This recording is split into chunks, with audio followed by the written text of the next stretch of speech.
paukščių turguje. Vieną rytą ten ant stogo nenutiko nieko blogo. Paukščiai sulėkė į turgaus, kas grūdų, o kas ir spurgų. Tol čiauškėjo, tol triukšmavo, kol kiekvienas gavo savo.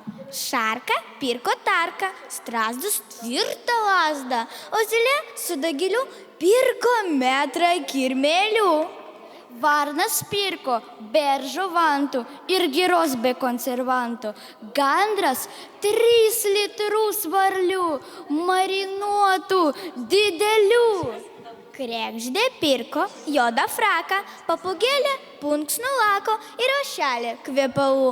Pempė maišą mašalų.